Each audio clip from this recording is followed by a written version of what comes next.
asalaamaaleykum man la Diawdine Amadou Bakhaw Diaw ñu ngi dugg nag ci deuxième partie bi ci xew-xewu Talaatay Nder ba nga xam ne ñi leen koy nettali jotoon nañu waxtaan yéen ci première partie bi ba ni leen Talaatay Nder doo ko mën nettali te nettali wuloo contexte bu mu nekkoon bi mooy que yan réew ñoo wuroon waalo te réew yooyu duñ ci am influence lool ci mbirum Talaatay Nder surtout France ndax jamono yooyu France ci boppam dafa signé woon ak traité ak Angleterre delloo ko Ndar ak Gorée pour mu récupérer ko mais nag bu mu récupérer ko il faut que mu bàyyi njaayum jaam bàyyi traite négrière France nag def benn expédition navale c'est-à-dire que yónnee lu mën ñeenti gaal yu mag ba nga xam ne am na benn bu tuddee woon la Méduse pour que ñu ñëw Sénégal la Méduse boobu nag moo yeboon ku ñuy wax colonel Schmaltz nga xam ne moo waroon ñëw nekk gouverneur Sénégal yëpp ingénieur bu ñuy wax Richard ba nga xam ne mooy joxe turam Richard Toll indi fi ay nit yu bare ay pépiniériste ay ingénieur ay botaniste ndax baron ba nga xam ne moo doon ministre des colonies dafa ni colonel Schmaltz dama bëgg boo demee Sénégal njaayam jaam gi jeex na nga jéem fexe ba wut fa ay suuf comme ça boo fa amee suuf ñu mën faa bay la nga xam ni France amu ko mu di suukar ak lu mel ne xeme nga xam ne Amérique lu ko doon jënde ñoo ko fay bay di ko jëli gaal yi nag bu ñu ñëwee ba tolloog Nouadhibou benn ci gaal gi suux ñu koy wax Méduse ci la nag officier yeeg colonel beeg ñëpp nekkoon gouverneur bi ñooñu wàcc jël chaloupe bu baax dugg ci ak officier yi ak ingénieurs yi bàyyi nag matelot yi ni leen fab leen gaal gi ngeen def radeau ñu defar radeau ñu fa benn buum yeew ko ci chaloupe bi xëcc nag pour dem ca tefes ga buum nga dagg radeau ba booy dem ci biir géej ga et radeau de la Méduse boobu nag histoire am moo Talaatay Nder ñoo ànd ndax bu ca kanamee daa ngeen xam colonel Schmaltz boobu ban rôle la joué ci Talaatay Nder radeau ba nag moo mujj boy dem ci biir géej ga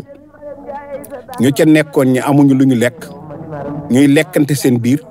képp ku ca dee yenn marin yi fab la rey la fees la lekk la ba jamono benn bateau di fa romb seen leen day fa ak lu mat juróom wala juróom benn marin ya nga xam ni ñoo ca desoon ñu yóbbu leen France mu nekk xew-xew bu rëy France et attekat yaag borom xam-xam yëpp kenn ku ci nekk nit ñi nu leen di def mu am nag benn peintre bu mag bu ñuy wax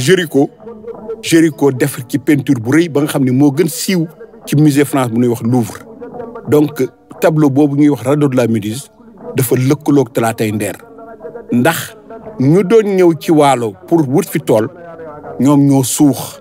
donc kenn du nettali radeau de la Méduse te boole woo ceeg Talaatay Nder radeau de la Méduse boobu nag ay film yu bare def nañ ko ci xew-xew bu rëy la France xew-xew boobu nag noonu mu rëyee France noonu la Talaatay Nder rëyee ci Sénégal et colonel Schmaltz nag bu mu wàccee ci tefes gi naar yi yëpp ko ci gëléem mu topp tefes gi agsi ba Ndar bu mu agsee ba Ndar nag ñëw toog Ndar tuuti fekk gouverneur bi nee na ko il faut que nga dem nga wuti suuf moom mu dem Cap-Vert ci dëkku Lebu ya mais suuf sa barewul mu jóge fa dem seeti Ndakaaru suuf sa barewul mu ni dëgg dem Fuuta bu mu demee Fuuta nag fekk na Fuuta fitna dafa amoon ndax dafa amoon xëccoo ci diggante almaami yu sant yi lii ak ñu sant yi wan ba mënul négocier ak moom ci la nag ñëwee Waalo bu mu ñëwee Waalo xool def fa voyage nee na ci benn lettre ba nga xam ne moom la bind le 4 septembre 1819 ministre bi nee na ko réew yu ma wur yëpp gisuma ci benn réew ma nga xam ne nit mën na fa bay bu dul Waalo suufu Waalo bii ma gis lépp lu nu bëgg ci bay mën na ko fa bay te ragal naa ni suufu Waalo bi sax suufu Gange bu nekk bi ci Inde yi gën koo riche waaw mu wax loolu nag bind ko ministre bi jox ko feu vert ni ko mën nga dem foofu kon nga seet nooy waxanteeg ñoom pour nga wut fa suuf ci benn rapport am Schmaltz nee na ba ma ñëwee ci dëkk bu ñuy wax Njaw ci dex gi ci laa daganteeg barak bi ak chef Waalo yëpp waxtaan ak ñoom ba waxtaan ak ñoom barak bi ni ma may ma waxtaan ak sama waa réew ci ëllëg sa nag la barak bi ñëw ak waa réew mi yëpp ma waxtaan ak ñoom ni leen France daal bu doon sagoom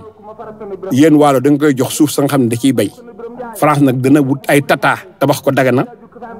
ba tukulóor yi dootu leen mën song def tata Lamsaar ba naari dootu leen mën song te daan leen jox ay gànnaay ba ngeen yéen Waalo ngeen am seen indépendance ba yéen daanu bu Fuuta daawoon daanu seen kaw ak daanu bu Trarza daawoon daanu seen kaw ñun France ñu def alliance ak yéen ngeen jox nu suuf ñu jàppale leen seen dëkk gën am indépendance. nee na daal bu ñu négocier ci ñaari fan yi le 8 mai 1819 ci la Bragg bi yéeg ci gaal gaalu tubaab bu ñuy tuddee l'Isère ba nga xam ne ñi ngi ko defoon ci wetu Njaw Bragg ba yéeg fa ñu waxtaan ak ñoom ñu signé contrat bi. et délégation France bu signé contrat bi nag ñu ngi ko signé ci turu roi de France Louis XVIII et colonel Schmalz moo ko jiite woon mu ànd ak directeur génie bi bu tuddee Courreau ànd ak benn officier bu attaché à l'état-major tuddee Courtois ànd ak benn ingénieur des mines Girardin ànd ak nag benn ingénieur agricole Morenas benn ingénieur botaniste Richard boobu mooy mujj jox turam Richard Toll ànd ak benn médecin chirurgien Catel ànd ak benn médecin vétérinaire Hussard ànd ak benn interprète ba nga xam ni day bind làkku arab ñu koy woowee Rousset ànd ak nag benn économiste bu ñuy wax Rougemont ànd ak benn ingénieur naturaliste ba nga xam ne monsieur Bacle lu ngi koy wooyee ak ay yenn ci doomi Ndar yi ñooñu ñoo doon délégation Schmalz pour mu signer traité de Ndiaw ba nga xam ne France dana am ay suuf Waalo et Waalo nag ci boppam ñii ñoo signé traité bi Bragg bi Amar Fatim Borso Mbodj ñu koy wax Amar Boy ak yeneen kilifa yu fa nekkoon comme Jawdin Madiaw Xoor Aram Bakar Béthio Sakouré Diop Maalo Ndiak Ndango Diaw Jogomaay Ndiak Aram Kelar Diaw Maroso Faro Xuri Sayoodu Mbodj ak Mangas bu ñuy wax Boubacar Daaru Mbodj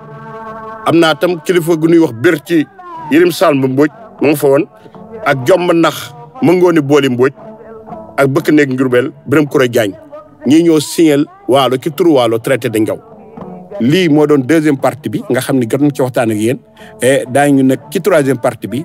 expliquer leen traité de Ndiaw boobu nan la indee Talaatay Ndeer lu tax moom ci boppam traité de Ndiaw boobu moo tax Talaatay Ndeer am